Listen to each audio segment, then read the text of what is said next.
And we are live. So right now everybody should be able to hear us. Whew, let me kind of scooch in here. Let's see. Maybe I need bigger tables. Yeah. So, hi everybody. Welcome to In Process. I am Jeremiah James. My DJ name is Ojos Todos, and I'm excited to have you here on the show with us. If there are any audio issues like crackling or hissing, or we go mute, or it's too loud, please let us know in the chat.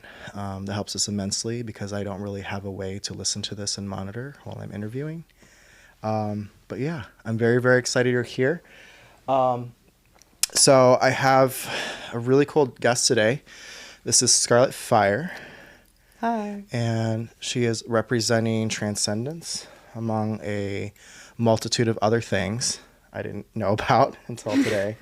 So I'm really excited. Let me just do like a quick little bio blurb from what you sent me. Yeah. So Scar, aka Scarlett Fire, is a variety DJ and producer who specializes in trance, industrial, and EBM. She has been organizing with Transcendence from day one and has since been involved with Bloom Basement, Dream Rave, and the upcoming Siberia Cafe and Club. Her most recent artistic effort is the Walled Garden Record Collective, a hip-hop and experimental music label co-founded by DJ Susie and Ethics Committee. Scar is super excited to share her art and insights with you all. This is all true. The bio blurb. Yeah. So, before we jump into talking with you, I do want to kind of give people a little bit of my preamble that I'm trying to get out there about what In Process is. In Process is a live stream that is geared towards upstate New York underground DJs and related performers. There's definitely a bit of a community aspect too that's starting to come in, as we'll talk about today when we're doing our first fundraiser. The whole point of this space is to give people the flexibility to be able to share what they do and the way that they want to do it, without sort of feeling the pressure of being out and having to perform in like a club setting, or a setting that's more geared towards, making money, selling drinks, kind of, and then even like having the audience, where you have an audience, you kind of like, there's an interplay between the audience and the DJ, and that's a really good thing. That's how it's supposed to be. But, I was thinking to myself, what would it look like if people could see what us DJs and musical performers were like not in that, so like in the quiet times when we're practicing. And so that kind of turned into me wanting to find out, well, if I do that, and it's like this like hyper personal mix thing where somebody's sharing what's really close to their heart and their process and how they do it, and what tracks and stuff is resonating with them, then it just makes sense to interview them and to like find out, what they're about, what their inspirations are, where they're going, what collectives or parties or events they're associated with, and then just talk about other things. It doesn't have to all be music, DJ related stuff. We can talk about other things besides that. Hell yeah. But yeah, so, and then lastly, I'll say, another thing that I was thinking about within Process was, when we go to clubs or events or parties, they're very loud, and it's just like, it's very, very loud. So, there's always after situations, which are great, by the way, and you can get some conversations in there. But definitely, like, I think we like need spaces and places where quieter conversations can be had, about ourselves and about the scene and about music and stuff. And I'm sure those conversations are happening anywhere, but I definitely wanted to foster an environment where those could happen. But yeah, that's my little In Process preamble. We have 3 things today. We have an interview with Scar.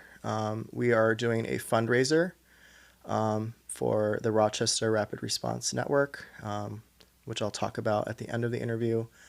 And then during the actual session that Scar is going to do with us today, I will have a QR link up along with the handle for the Venmo for Rock Rapid Response Network. I don't know if I'm saying that right. Yeah, that's Yeah, right. I like mix up all the R's.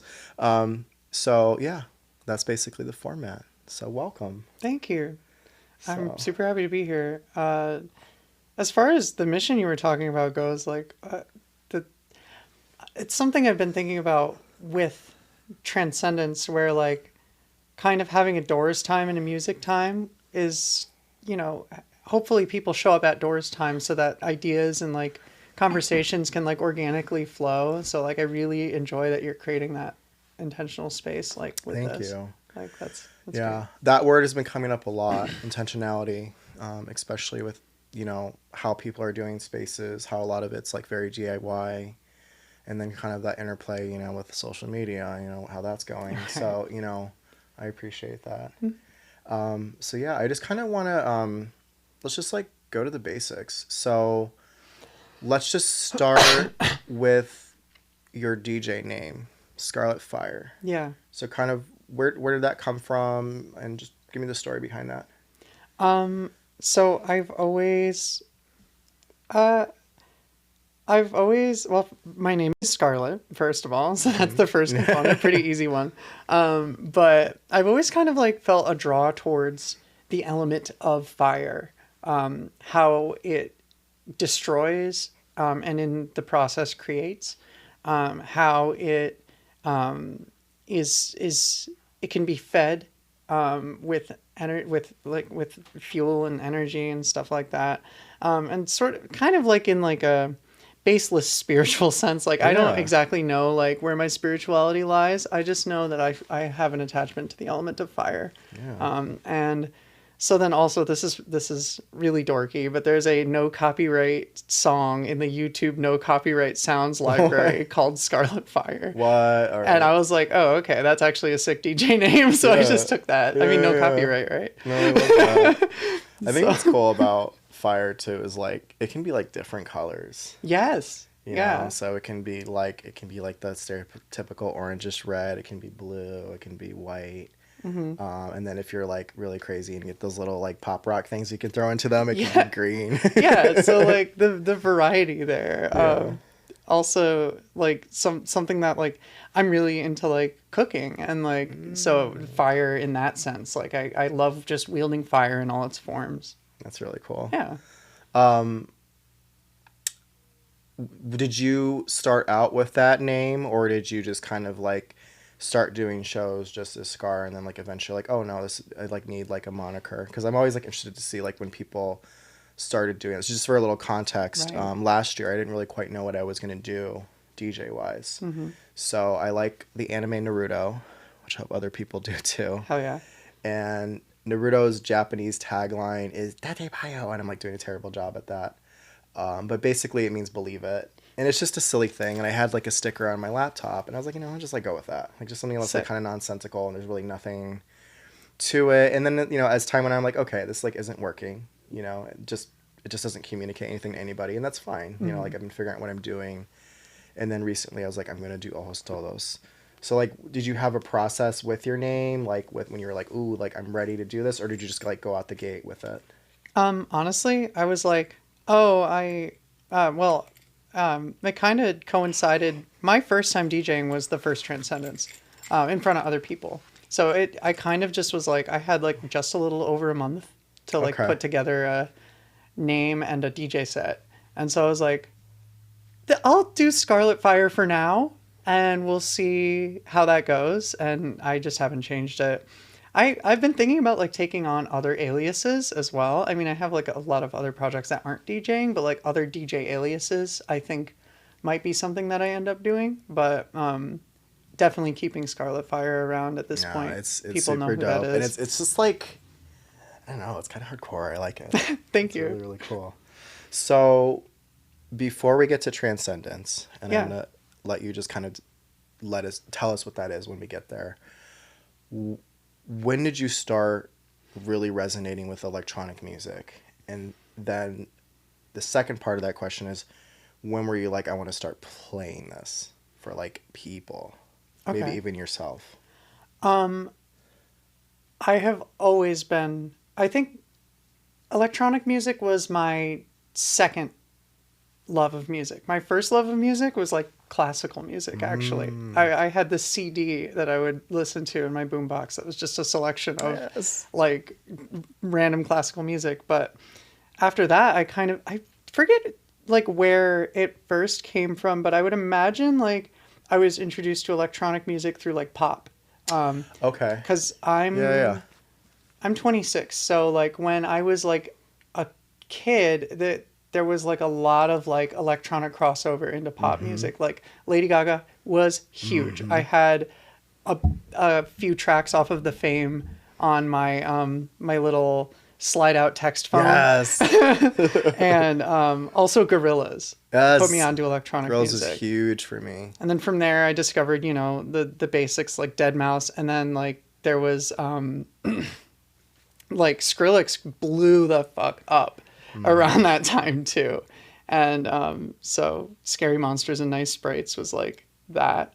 And so I've just like always since then have just been obsessed with electronic music. SoundCloud was like this fresh new platform Yeah, around the yeah. time, and like I got on there like in my like early teens, and was just like listening to like random underground like basically just, I mean, none of it was, some of it was redeemable, but I've gone back and been like, oh wow, that Yeah. I mean, but you know, yeah. tastes grow, right? And like also I feel like over time I got like more context for electronic music. It's like I feel like electronic music was just this like spaceship that just dropped into my life, and then like I learned all of the context and the culture behind it. But like as I was starting to want to DJ, but so around then when I discovered SoundCloud and I realized like, oh my God, this is just some like 15-year-old like making beats on FL Studio. I pirated FL Studio, Yeah. and have been kind of producing my own stuff since then. As one does. Never went to any raves, never like thought about DJing. I knew about DJing, not, but I didn't understand really what it was until I met someone, an ex of mine who was a DJ, and she really introduced me to the idea of, and this was 2023, and she was the first DJ I had like been close with, and watching her do it and realizing like, oh, I can like just pick songs that I like and then play them for people, and people like want that. I had always been playlisting, but I didn't think that I would play out for anyone. You know, I had borrowed gear from my girlfriend at the time, to play around with it. It was a DDJ 200. Heck yeah. No queuing. Like, Yeah. it was awesome.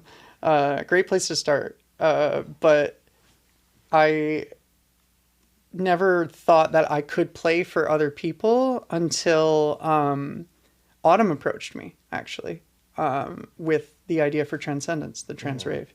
Could you give just a little bit of context for who Autumn is? Autumn was originally scheduled to be our second guest today, and unfortunately, she's not feeling very well. But she's here with us in spirit, and I'm 100% going to do a follow-up. Definitely. Give her own episode. But I'll just let you share a little bit of context about her before we jump into how you made the jump from DJing into Transcendence. Okay. Autumn is a pillar of the community, and I'm pretty sure most people know who she is, if they roll in the trans party scene, or at least the one that I roll in.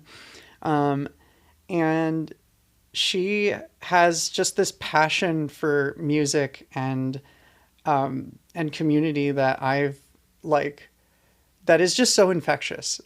She got here, and immediately the first contribution she had to this scene was hearing a friend, my girlfriend Violet, say, "Hey, there's no trans rave here. I mostly like go to Juicebox, which is cool. I go to Soul Rehab, which is cool, but there's no like specific trans event." And then Autumn was like, "Oh, okay," and then made Transcendence happen. She's wonderful. And like, I would consider her a close friend. That's And awesome. Autumn, I love you if you're listening. Yeah, yeah. That's cool. Yeah. So, yeah, I mean, maybe that's a good place to go before we talk about Transcendence. So, like, how did that connection with Autumn happen? And then how did that morph into Transcendence? And then we'll kind of, once we get to Transcendence, we'll talk about what Transcendence is. Gotcha. I'll give you the short version because Autumn loves to tell this story of how like she met everybody. But I met her at a rave, and I think that's how a lot of these stories start. Yeah, right. I met her at Swarm of all places. I don't know if you're familiar with the Swarm raves. It was Society. Well, I forget what it is. Against Rust Belt Malaise was the acronym. It was run by one person who no one associates with anymore, and then Subaru, who is a really cool person in the scene. And I met Autumn there. It was like underground free party, like just total like rave. Like they would do Renegade shows all the time. Oh, wow. Like it was a really cool event series. And so there was one at Psychic Garden that Autumn happened upon, hearing about it through a friend. And she and I got to talking about drum and bass, and that was it. I mean, like that was all we needed to be friends. Like we just got to know each other more and more, and eventually she pitched the idea of Transcendence to me, and I said, "Hell yeah, let's do it." What was that pitch? Like what was the vision just from the get-go? Like what was maybe some phrasing or words that were around that? Inclusive. She wanted it. She and so we were also organizing with one other person who was very. We all like were very like COVID conscious, but the other party was very much like militant about that, and like so that was an element that we wanted to include. We wanted a masks required rave. We wanted it to be trans for trans people and by trans people. We wanted it to be underground, so that it wasn't like, so that there were, you could, you know, if you were overstimulated, you could step into into the lounge. Yeah. And, you know, collect yourself. Yeah. And we wanted it to be at Psychic Garden, because the Psychic Garden was kind of like, there were still other venues that like would let you do masks required, but Psychic Garden, we said, hey, we want viral particle level filtering in the air. We want air filters for that to catch any like leaks in the masks. We want you to provide masks at the door for free. Yeah. And they accommodated that. That's awesome. So that was like and we want it to be a rave. We want to share our music and create a trans community around it. And we also want to get a rotating cast of DJs that are not that like, and we also want to teach people how to DJ. Like none of us, well, except for the other party, Autumn and I had never DJ'd before. So we wanted to, you know, keep that alive throughout the process where we're bringing in new DJs, people who haven't incredible. Before. I've never heard of somebody launching a whole collective and having not. Like it was such really, a lofty really cool. goal, but she pulled it off. It's hardcore. Yeah, for sure. Yeah, no. One of the things I thought about, you know, because I had thought about the big masking emphasis with these parties, but also you just mentioned like that need to get away, to have like a quieter space. And then also I know that you do open decks as well, which is something I wanted to talk about too. I kind of thought of these two words, and I'm hearing like accommodations and accessibility. Which I want to be careful about the word accessible. Yeah. Because it is accessible to those who are immunocompromised, but we still have not managed to find a venue that will host us that has a ramp. Yeah. For people with like physical disabilities that need like walking aids. So and that's just important. Wanted to and that's important because there you know there needs to be that emphasis. For a while at my job, I work in the school system. I was on a DEI committee, and we had a lot of conversations about accessibility. But But I wasn't just thinking about accessibility in the physical sense. I was thinking about accessibility also with the open decks. So like a lot of people don't have access to equipment. Right. Or, you know, they're too scared, or they're like scared of the environment. And then also because this is a trans-oriented party, is that right? Should I call it party or collective? I would say community, rave, it is a party. Yeah. But it encompasses a lot of different things for it, and it's different for every single person who goes. Yeah. I think people get different things out of it. Yeah, I just want to be like terminology. So I appreciate that. I just want to what I was thinking was you have that safety of not just like, oh, I'm new to something and I want to learn, which is a scary thing, but then you also have that emotional safety piece around, you know, I'm assuming, you know, most of the people coming are trans, or at least they're, you know, they're coming from a background where they're gender diverse. Yeah. And they want to maybe get into DJing or just like learn how to do it. Yeah. So those are just a theme. I don't want to interrupt what you were going with there with Transcendence, but that's just some themes I was thinking about that I think really could be applicable to all parties and all events. Absolutely. Especially, you know, now that we know more and more people are neurodivergent. Yeah. You know, like let's have a chill out room. Right. Let's have a place, you know, I'm glad party support is becoming like increasingly popularized too. Yeah. And maybe that could be part of that. And then also, you know, there's people that are immunocompromised and stuff. Right. So those are good conversations to have. Myself included. Yeah. Oh, I didn't know that. Yeah. Yeah. So. Actually, all three of the original founders. There you go. Immunocompromised. I mean, I've had COVID. I lost count. Yeah. I've been in the workforce the whole time. Yeah. And yeah. And it has to be exhausting to like constantly be dealing with that, especially doing this kind of party thing. Yeah. But let's go back to Transcendence and just tell me more, like how it started, more about like how it is. You mentioned the Gypsy Parlor, right? Or sorry, not the Gypsy Parlor. The other space you were talking about. I'm losing my mind. Psychic Garden? Psychic Garden. Sorry, my brain like grouped that. Sorry, Psychic Garden. No, I'm losing my mind. And your connection to Psychic Garden, which I haven't been to. Is that the one that has the TVs, or maybe I am mixing that up with that's Gypsy the one with Parlor? the CRT wall. Okay, yeah, I'm like mixing things up. Also, my brain is very ADHD, and I have to write down a lot of things to remember them. Sure. So please just bear with me Yeah, if absolutely. I get something wrong. Yeah, tell me more about that and how that happened. The Psychic Garden was founded in 2018. We're currently on the second iteration of the space and the organization. It is a not for profit events space and music venue. Okay. Fully volunteer run. Wow. And literally this space came together around the same time as Transcendence. Transcendence, the first, was one of the first big events at Psychic Garden. The two are married in my mind. Okay. Psychic Garden has always it focuses on marginalized voices. It focused on creating a space for the lowest common denominator. Okay. And it is, you know, if not too many people show up. The other thing, focus on all ages shows. There is no bar. So it's like a third space without alcohol, which I think is really important. Sober spaces, that's a thing too. It's not necessarily a sober space. Yeah. It's kind of like a DL. Like, is it like bring your own beer and stuff?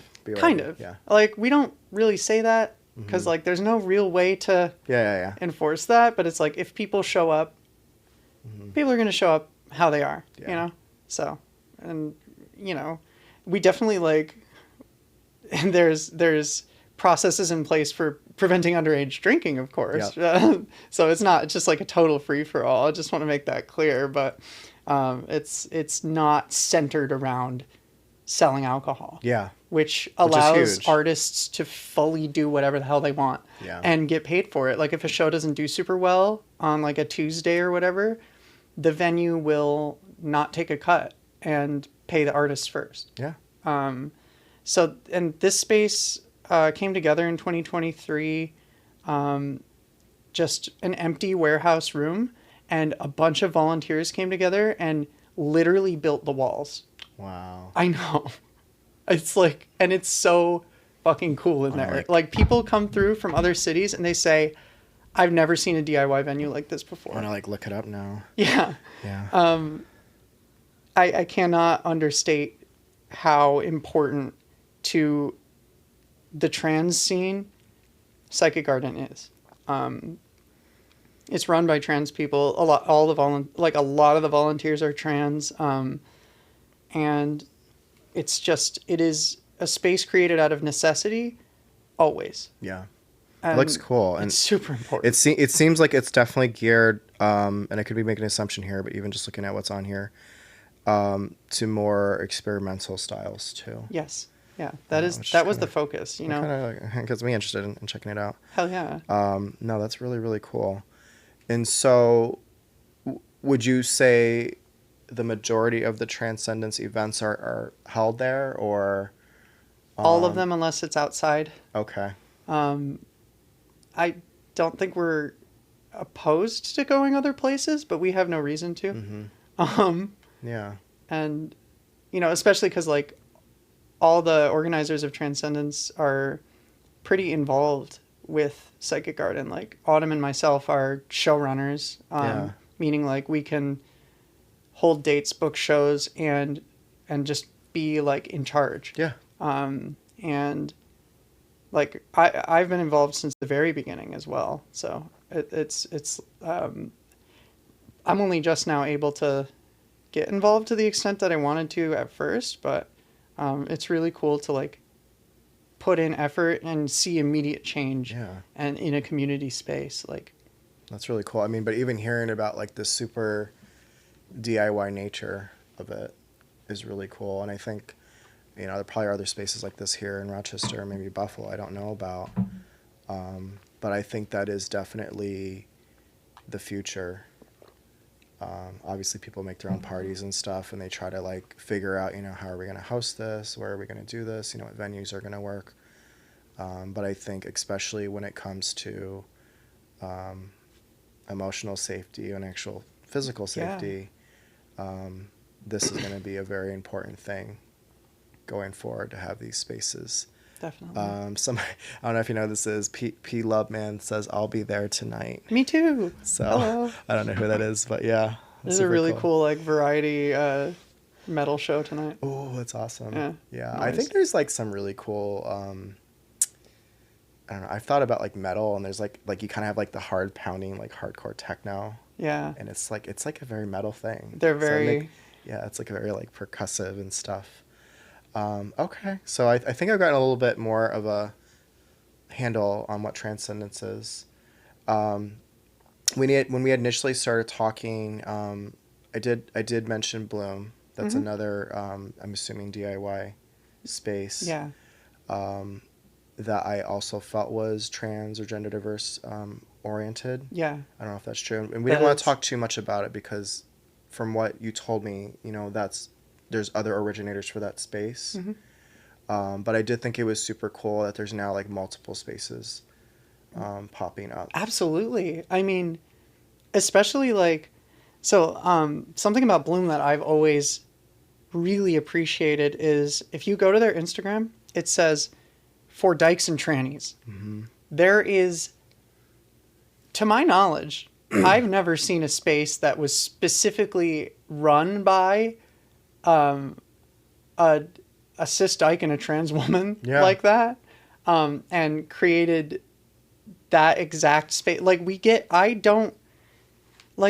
cis dykes don't come to my parties for the most part. Some do, but not in large numbers. It's mostly trans people. But at Bloom, there's so much crossover there, and I think it's so fucking important. Yeah. Like, we're all, like, under the gay umbrella. And, like, that crossover... The fact that, like... We were talking about this a little bit before the show, but it's... I don't know if it's, like, the party vibe or, like, the style of music that goes on there, but... It's literally just that at the helm, represented, is a lesbian couple made up of a trans woman and a cis woman. Yeah. Like, that is the best way to get crossover to happen, is to represent crossover. Yeah. At the helm. Like, Yeah. and not to mention, I mean, it's just a great space. It sounds fucking great in there. Yeah. Like, they have a really good sound system. I definitely want to see what that is. Yeah.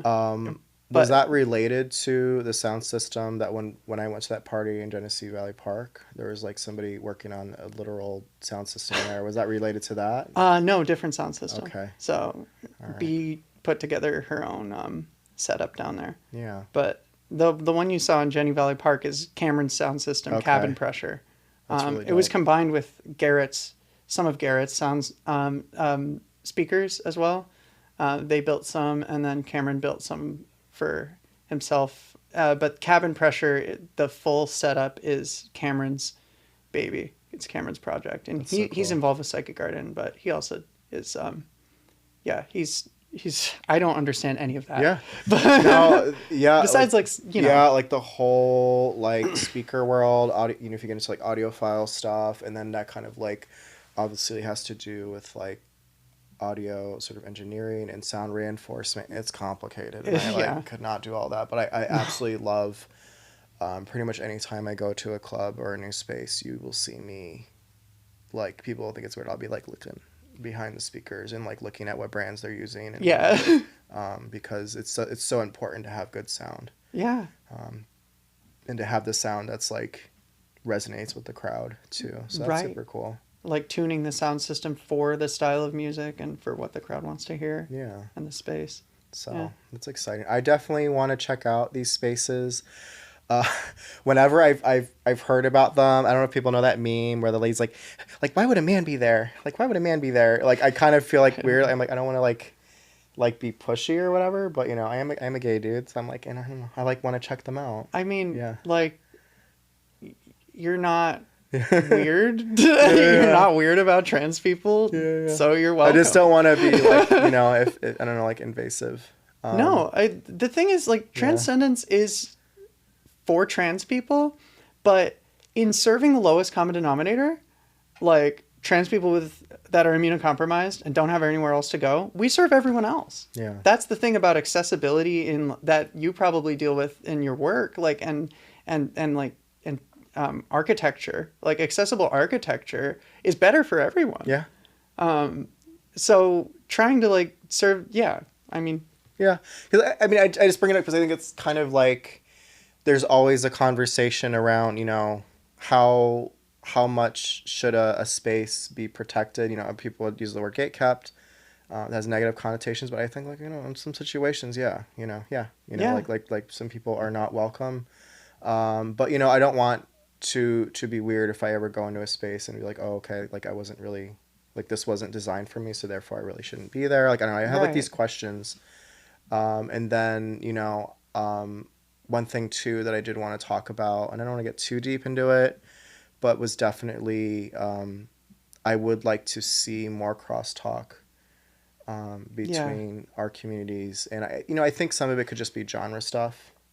You know, definitely. So I feel like, you know, if I'm gonna, I don't want to be the ambassador for all, you know, cis gay men, but you know, like house and techno, and you know, kind of more radio play poppy stuff. You know, that's just very easy for everybody to gravitate to, but especially for gay men. And you know, and then from what I'm seeing and from what I've heard when I've listened, you know, to your mixes and to Autumn's, is, you know, you're getting like harder styles. Mm-hmm. And so that could be a thing too. People might just not be having a lot of crossover because of the styles. Not that gay men can't be into harder styles, but sure. You know, so like I don't want to like, you know, like now kiss, you know, like force people, you know, like just, I just wonder though, you know, I definitely have noticed that, you know, when I go to certain spaces, I'm like, oh, like there could be a little bit more variety here. It could be a little bit more gender diverse. Mm-hmm. And then I hear about spaces like this, and it could be my fault, you know, and I'll accept that. I just like didn't know. I didn't know about these spaces for a while. And that was kind of by design. Okay. In a way. So that line between gatekeeping and crosstalk, right? Yeah. I think that Transcendence gatekeeps itself. Okay. It doesn't, the fact that we require masks, the address is not public, and the music is experimental, is enough for whoever is there wants to be there. That makes There's sense. at least 2 hoops to jump through to get there. So it's like, in doing that, the masks requirement is there's other reasons for that, but a side effect of it is that, like, if you want to be at Transcendence, you know what you gotta wear a mask, and like that means that people who are there like need it and want to be there, and so I don't think that Transcendence will ever have big crossover. And I don't really want it to get any bigger than it is, personally. Yeah. I mean, I can't speak for all the organizers, but like, I'm comfortable with where it's at, which is why I've kind of stepped to behind the scenes more, and I want other DJs to start stepping up and like through open decks, kind of just starting to play Transcendences. That way, like, it kind of stays underground. As far as crosstalk, I think like we're already starting to see new scenes, new parties, kind of branch out from Transcendence. Like, Transcendence was the origin point, and now you have like the Walled Garden Record Collective doing their own thing. We do events now, which, spoiler alert, I am a part of. And so we do our own events. There's the Bloom Basement raves that kind of like started out like pulling from the Transcendence crew, but has like started to branch out as well. And there's Cabin Pressure, which didn't come from Transcendence, but I think that the sound system would have been built anyway. But I do think that like the fact that I feel like Transcendence kind of proved that like underground raves can exist and like need to exist in this city. And so I think like you can't build a big ass sound system unless you know that. Yeah. And I don't think Cameron would have found us anyway. Like, he's cool as shit. I want to meet Cameron. Cameron's awesome. He's great to talk to. But yeah, I don't know. And just want to, back up and say, I'm not saying I want to force like Transcendence to be anything other than it already is. No, I hear you. I just think about like the community as a whole, and I'm saying like the queer community, the LGBTQ plus, that I for myself really, really want to see more mixed and just diverse spaces. Yeah. But I also believe in the sort of, maybe protection would be a good word. Yeah. Just protection and sanctity of spaces that are specifically for whatever people most identify with. Right. So like I kind of want both, but I feel like now you do have that. You have the spaces. Yeah. But I'm like, well, okay, how do we make this? And also, I don't want to get too preachy, but a lot of what's been on my mind for really the past, I don't know, 2-3 years. And if we have to stop, you can tell me at any time. But just the constant legislative attacks on the trans community. And that just comes in the form of the banning of healthcare, the banning of being able to use your legal name, the stripping of passports and identification, like I, as a gay man, growing up, knowing what being treated like shit looks like. Yeah. What do I do? What is my role with this was basically the big question.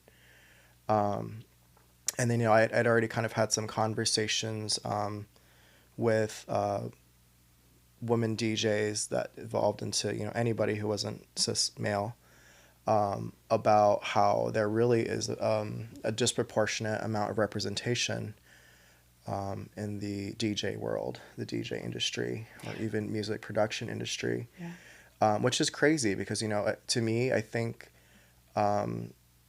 that sort of experience, and I don't know what to call it, I'm sure there's like a lot of neurodivergence involved. You know, I think of like Sophie, you know, and you know, her influence, and it's like we need to have, you know, everybody represented. We need to have diversity, and not in like a tacky 90s way, you know, like celebrate our differences. Like, no, like genuinely what I'm seeing right now, and the part of the reason I think there's just so many attacks on the trans community is because trans people are really represent, I don't know, like the core of humanity. I've been thinking about it a lot, you know, like the spirit of humanity, just kind of like the spirit of gender. And, you know, so you kind of have this system that, like, this system isn't stupid, you know, and the regime, it knows what it is not.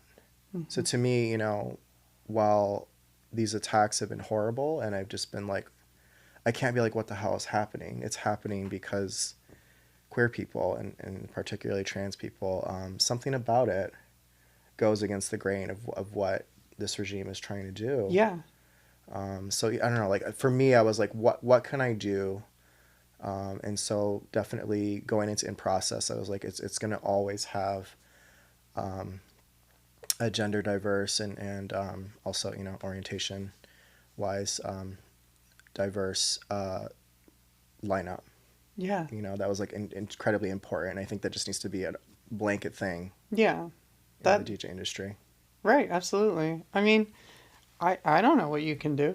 I think that each individual person knows what they're good at. Yeah. And I think, like, it sounds like your heart's in the right place. And I think, to touch on what you said about, like, the regime and how I believe that the reason trans people are the scapegoat is because transness and transsexuality, it is the essence of the human. It is self-actualization. I put a needle in my stomach every week because I know who I am, and it's such a raw expression of like, fuck you, I'm not what you think I am. Yeah. I know who the fuck I am. You can't tell me who I am. And I believe that transness is incompatible with the system as a whole. Yeah. Everything is in direct opposition to the system of gender. If it, when done correctly, when transness is like celebrated for what it is and not kind of like watered down. Yeah. And specifically transsexuality. Like, I don't know. It marks the end of, transness marks the end of a lot of things that are like systems of control. And I also think that there is transness in all communities. There's transness, like, thinking about like all the different gender expressions in the gay community, even the cis gay community. It's like, that is like such a beautiful thing that like, that I like, it is, I can't really speak on it too much. Like, while I did roll with cis gays for a while and identified it as a gay man at one point, I wasn't super in tune with the community at large. So I don't feel like I can truly speak on it, but, I think that there is crossover there. Yeah. And like, I wouldn't be trans if I had never been gay. Yeah. And I still am gay. It's an umbrella. Not that like transness is like deeper down the rabbit hole, you know what I mean? Like, we're all like we're all at the table. Yeah, it's not a level thing. No, we're all at the table. Yeah. And like, I think the first step is recognizing that. And that's why, I mean, like, I love that you recognize that too. Like, I mean, it's very clear. It's almost like a nothing burger. It's just like, yeah, of course I'll have trans DJs on. Yeah. Like, there's so fucking many of us. That's how it should be. But once again, you know, going back to that word at the beginning of the stream, intention, right? Yeah. You know, the intention has to be there. Mm-hmm. But yeah, you know, I definitely have been, you know, having that in the forefront of my mind. it obviously infuriates me, but I don't want to be bleeding heart about it. Like what Right. is an upsetting headline for me? And yeah, it definitely hits at a core of what I've dealt with as a gay man. And there's some parallels there is not Definitely. the full experience of somebody just living through it on a daily basis. Mm-hmm. So please nobody think like, oh, Jeremiah's like, like, savior complex. I don't want that not. either, but just definitely, I want there to be more conversations around that. Yeah. And like, honestly, this does tie into like crosstalk too. Sometimes when I go to gay events, I feel completely fucking invisible. Mm-hmm. I really do. Like, as a trans woman, I feel like, I don't have much, I guess, in the way of like cruising. I don't really have much to offer a gay scene, right? Like, I'm a trans lesbian, but I think like I shouldn't have to, like, I don't know. I feel like I look cool. I'm very approachable. I feel like I should be being approached more. And Yeah. honestly, I know that a lot of other trans women have had the experience of like going to like an event and just kind of standing there and then being like, "Oh, okay, no one wants to talk to me. Okay, bye." And like I definitely like try to talk to people and I've made great connections at these events, right? But I do think the general feeling I come away with sometimes is, God, I'm fucking invisible. Yeah. And Yeah. I don't think that crossover can happen until, I think like in order to repair that relationship that, I went to Circle Back where DJ Susie did a set. Yeah. And talking to the people at Flora, a lot of the people there were like, "Holy shit, I've never seen this many dolls here." Yeah. And I'm like, "Well, yeah, that's what happens when you put a doll at the front." That's what I was kind of hinting at earlier. I'm seeing spaces where it's like, Like if I we're there, want to see we're more there. of the gender diversity there. I think, first off, I'm sorry you felt that way. And I certainly have felt that way in other contexts. Yeah. So I get it. As a gay man, and also a man of like being Hispanic, I've had struggles around that too. Sure. And feeling attracted to or not attracted to because of that. But yeah, I mean, I definitely think this is really personal, but I have kind of always sort of grown as a cis gay dude being like attracted to other cis gay dudes. But lately I've been having flashes of attraction for like non-binary people, and people that like I don't know if they're FTM or MTF or whatever, like I don't care. Mm-hmm. And so I think like there's kind of that too, like a lot of mental models even in the cis gay community are like not, I don't know how to say it, like it's like, oh, you're just like a dude for a dude, you're just gay, you just are. And it's like, well, if I had more proximity to more diversity, Right. then maybe, my brain, like, I don't want to say gets rewired, but maybe like things awaken or, like I didn't know that, I feel that from the other side where like, Yeah. I'm like, yeah, I'm a dyke, I'm a lesbian, right? But then I was at Flora and I'm like, oh. Like, so like some of these drinks are really doing it for me. Yeah. Like, Yeah. like It makes me maybe think, I am bi or maybe gender's fake. And Yeah. it is. Yeah. It makes me think of those like funny, they used to be on TikTok, and I don't support TikTok anymore, but like reels or whatever videos on social media where somebody would be like, oh, I saw somebody at a bar and I thought it was like a cute twink, but then it ended up being like, a lesbian dyke or whatever. And it was like, whoa. And, and it's like, so what? Well, and that honestly, that Like, crossover, yeah, like go for it. Butch Daddies for twink little boys has always Yeah, been a yeah. thing. Like, Yeah. But it's like, if you were attracted to the person, you didn't really know, not that we need to be figuring out what's in people's pants, but like if you didn't know, like so fucking what, So yeah, I definitely think, I don't want to get too into the conversation around gender today, but definitely there's a lot of things at play that I think can cause those barriers. I think there's definitely there's definitely a proximity to privilege thing going on. You've definitely, unfortunately, I've seen, I don't want to say the rise, I'm sure it's always been there, of like right-wing cis gay men, and then you kind of cis gay white men, like that's a thing, and a lot of it is that like clawing at privilege. Please let me be up the rope of power and Right. and getting what I want. And unfortunately, that's there.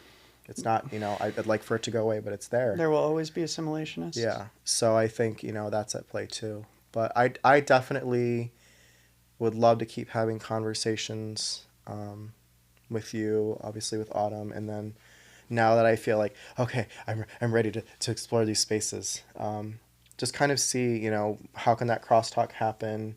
How does it happen safely? Because one thing when I was mentioning this, that I was like, there's like just less gender diverse and, just dolls, at these events. And I've been to other events where I was like, it's mostly, trans people or gender diverse. The person was like, have you considered that maybe that like that's how they want it, because they don't really want to have too much proximity to for harmful comments. And that made sense. It made me think about, like black only spaces. Right. Like you don't want to be in an environment where people are going to come in and like have microaggressions and shit. Right. And that's not, it's not to say that there aren't people that are willing to educate, but like the onus shouldn't be on that community to educate, especially in a space where they just want to be. Yeah. Absolutely. So that was another thing too. I was like, okay, so that's like something that's also in my brain, but I definitely think these are good conversations to have. Yeah. And I think as we keep having them, that sort of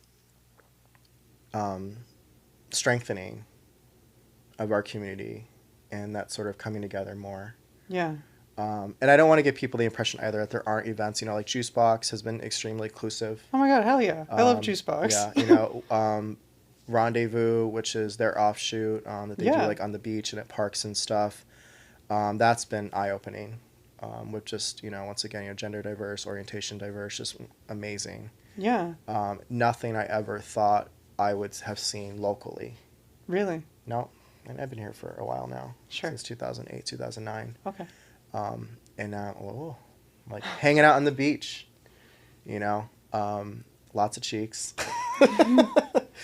But yeah, so I'm excited to see, where these things go. But we have been, I'm not even sure how long we've been going on. I don't know. It's been a either. while. Just about an hour. Damn. Yeah, so things go fast. Yeah. I'll have two things. I'm going to talk to you real quick about sort of what genres do you gravitate towards. You kind of touched on the beginning, and then I'm going to talk about our fundraiser real fast, and then we will have a session mix. And yeah. Hell So just tell me more about like genres, maybe what you're thinking of today, maybe what excites you, and yeah, just jump into that. Cool. I love psychedelic music, trance music. I really like synth pop. I really like just anything that sounds like it's just on a different planet, or like in the ocean, which is a different planet. And then also the opposite of that, shit that sounds like a factory. Yeah. Like industrial Yeah. EBM, like kind of like being like, yeah, we're here in this like horrible industrial society, but screeches and squelches. Yeah. And, yeah. We're fucking dancing. We're Yeah. dancing it off. Like, those are, and also like outlets for like aggression. I love digital hardcore. I love hardcore, hardcore, the subgenre of punk. Yeah. Yeah. But I also love hardcore, the EDM genre. Yeah. I mean, honestly, I love everything, but right now I'm just obsessed with trance music. Yeah. I don't know. I've been pushing more into trance lately too. And I'm getting to the trippy hippy dippy stuff. Hell yeah. Though maybe a little bit more in like the disco kind of territory. But I do like you mentioning like the hardcore, and then like, I think people always think with like ravey situations just be like happy, haha. But like there needs to be outlets for anger too. Yeah, definitely. Outlets for just getting the energy out, or like the pent up stuff. And then with the squeechy squelchy shit, I think like there's a lot of like, you're just scratching stuff inside of you too. Yeah. You know, you need a little scratching. It's a little, I don't know, like stimmy almost. You know, you're like, oh, I need this. Like, I need this kind of like thing. I think of artists like Arca, you know, Yes. like, you know, just like really, and you're like, ooh, and it's just kind of like resonates. And if you have a good system, it can like feel it. Yeah. And things that aren't like necessarily super, not the word is I'm looking for, like they're not like married to four on the floor, you know, making sure you break out of that. Totally. Yeah. I'm excited to see that. So let me pull out my little blurb here about our Cool. fundraiser, and then also pull this up on the screen. So I was like trying to get this up. Actually, I have to run to the Yeah. bathroom. Can I say Yeah. one thing about the fundraiser and then you go? Yep, go ahead Like, and yeah, toss in. I guess in New York State, we as trans people are so privileged to be protected right now. What we are seeing ICE do to immigrants in New York State is what's going to happen to us. I think a lot of us have the false impression that we're safe forever in New York State. We're fucking not. So pay attention. Yeah. And that's why RRN is so important. And that's why I wanted to fundraise for. In my for them opinion, tonight. you know, seeing what's happening in this sort of increasingly fascist takeover and integration into like the airports and just like, you know, big public spaces. They're building warehouses. They're working on these contracts with the prison industrial complex. Those warehouses are for everybody. I'm sorry. They're going to start with, you know, people that are treated the worst on the I guess, I don't know, I guess Prisoners, hierarchy. immigrants. Yeah. Yeah. But they're going to, you know, they know what they're doing. So we have to know what we're doing a little bit better too, which I think we do. And that's what we're going to talk about now. But yeah, go ahead and Cool. I will go ahead and I'll be preamble right about back. this. Thank you. And then we're going to have a session mix. So I'm excited to announce that in process is fundraising today for Rochester Rapid Response Network. Basically in the corner, and I think I can pull this up right now, we do have a QR code along with their Venmo handle. Please use the Venmo handle if you can't scan the QR code, because like how do you scan your own phone? But if you're watching on like a screen, please use that QR code. I'm going to keep it up for probably another day. It is on our story. So I'm going to keep it up for another day there. But just some context for what we were talking about. Rochester Rapid Response Network is a Rochester area mutual aid group formed to support immigrants facing detention or deportation by engaging in community-based strategic actions and public education guided by directly affected immigrant families. They have a hotline, which is 585-420-6471. And that's available for anybody to call if they feel like they're in danger of arrest and or detention. It could also be for people that see it happening, you know, so if you're seeing people being threatened, and I'm just going to say, you know, it's just going to be if there's like ICE officers, you know, around, let that hotline know, let them know what's going on. That's how we fight back. That's how we organize.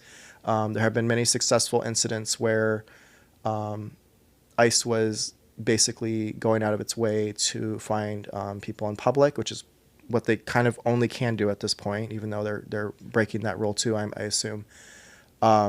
RRN immediately responded, and that turned into people who were able to use their privilege, who were able to use their voice to come out and just say that not here, not in our Rochester, not to our community. So yeah, I'm going to keep that up there. You're going to see it in the corner of the screen as Scarlett plays today. And once again, it'll be in the story. I will be monitoring the chat as well. So if anybody has any questions, please let us know. I'm going to go ahead and also toss a link there too that you can click on. If you're watching on our Mixcloud Live, you should be able to click on that link and it'll take you to Rochester Rapid Response Network's website. And then I can see if that'll go to the Venmo as well. So yeah, right now Scarlett's getting ready. So I'm going to go ahead and just kind of get rolling. Also, I guess if anybody has any questions in the chat, I could also try to answer those while we wait. So I'll just be hanging for a bit.